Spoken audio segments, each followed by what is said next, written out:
임대사업자 세제 혜택 축소 방침이 공개된 직후 논란이 커지자 정부가 논의 대상은 신규 주택 취득자에 한정된다며 선을 그었습니다.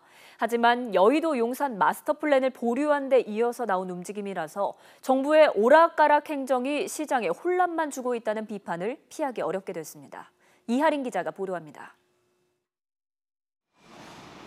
민간 임대사업자에 대한 세제 혜택을 축소할 수 있다는 김현미 국토부 장관의 발언이 알려진 지 하루 만에 정부가 진화에 나섰습니다.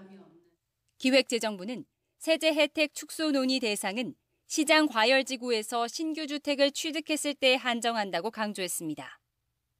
목적과 효과, 부작용 등을 종합적으로 고려해 관계부처 간 협의를 진행할 계획이라며 이미 등록한 임대사업자에게 주기로 한 혜택을 무효로 하는 게 아니라고 선을 그었습니다. 하지만 논란은 사그라들지 않고 있습니다. 일부 구청의 임대사업자 등록을 담당하는 주택관리과는 월요일 아침부터 세제 혜택이 언제부터 줄어드는지 확인하는 문의자들로 북새통을 이뤘습니다. 시중은행 PB센터나 세무사 사무실 등에도 혜택이 줄어들기 전에 서둘러 임대 등록을 해야 하는 것 아니냐며 조바심을 내는 문의 전화도 잇따랐습니다. 임대주택 등록한 부분들을 계속 유지하는 게 맞는지에 대한 문의를 하시는 분들이 있었고요. 계속 등록을 해야 될지 말아야 될지 고민을 하는 경향이 좀 있어 보입니다. 청와대 청원 게시판에는 임대사업자 혜택 축소와 관련해 갑론을박이 벌어졌습니다. 혜택 축소를 철회하라며 정부를 비판하는 임대사업자들과 집값 안정을 위해 혜택을 축소해야 한다는 누리꾼들의 의견이 맞섰습니다. 일관성 없는 정부 정책을 신뢰할 수 없다는 글도 적지 않게 올라왔습니다.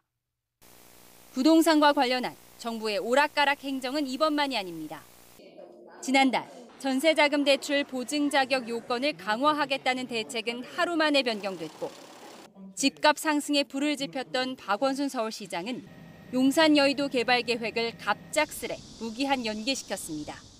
그리고 정책에서 실행한 지 1년도 되지 않아가지고 그것들을 축소하거나 바꾸는 것들은 상당히 문제가 있어 보입니다. 이러한 것들은 이제 시장에 혼란만 줄 수 있기 때문에 부작용이 있다면 제때 바로잡는 건 당연하지만 최근에 논란이 불거진 사안들은 어느 정도 부작용을 예상할 수 있었던 만큼 민감한 시장을 면밀하게 고려하지 않은 채 조급하게 정책을 남발했다는 지적을 받고 있습니다.